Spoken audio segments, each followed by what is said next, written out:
നമ്മുടെ ഫീൽഡ് എന്ന് വെച്ചാൽ നമ്മുടെ ബുള്ളറ്റ് പ്രൂഫിംഗ് ആണ് മെയിൻലി. വണ്ടികൾ ബുള്ളറ്റ് പ്രൂഫ് ചെയ്ത് മെയിൻലി ലാൻഡ് ക്രൂസേഴ്സ് ആയിരിക്കും. അതിന്റെ പ്രോസസ് എങ്ങനെയാ?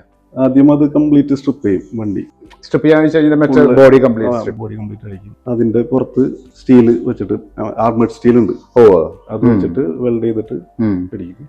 ആ ബോഡിയുടെ പുറത്ത് ആർമഡ് സ്റ്റീൽ വെക്കും. പിന്നെ ഡോറിന്റെ അകത്തൊക്കെ ആർമഡ് സ്റ്റീൽ വെച്ചിട്ട് ആർമർ ചെയ്യും. പിന്നെ ഗ്ലാസ് മാറ്റും. ഗ്ലാസ് 40 mm തിക്നെസ് ഒക്കെ വരും.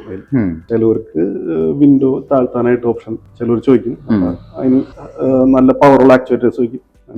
പക്ഷെ ഒരു ഡോക്യുമെന്റ് ഇടാനുള്ള അത്രയൊക്കെ താഴ്ത്താൻ പറ്റുള്ളൂ. പിന്നെ സസ്പെൻഷൻ മാറ്റും. 2500 വെയിറ്റ് ഉള്ള വണ്ടി ആർമറിങ് കഴിയുമ്പോൾ 4500. ദെൻ നമ്മളിപ്പോ സിനിമയിലൊക്കെ കാണുന്ന പോലെ ബുള്ളറ്റ് കൊണ്ട് ഷവർ ചെയ്താലും ഒന്നും സംഭവിക്കും? ഇല്ല, അധികം.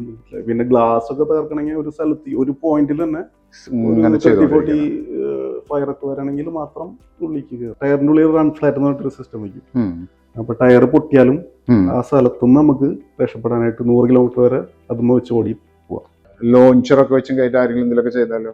സിനിമയിലൊക്കെ കാണുന്ന പോലെ അതിന് പല പ്രൊട്ടക്ഷൻ ലെവലുണ്ട്. ഇപ്പൊ മൈൻ പൊട്ടിയാലും പറ്റാത്ത ലെവലുണ്ട്.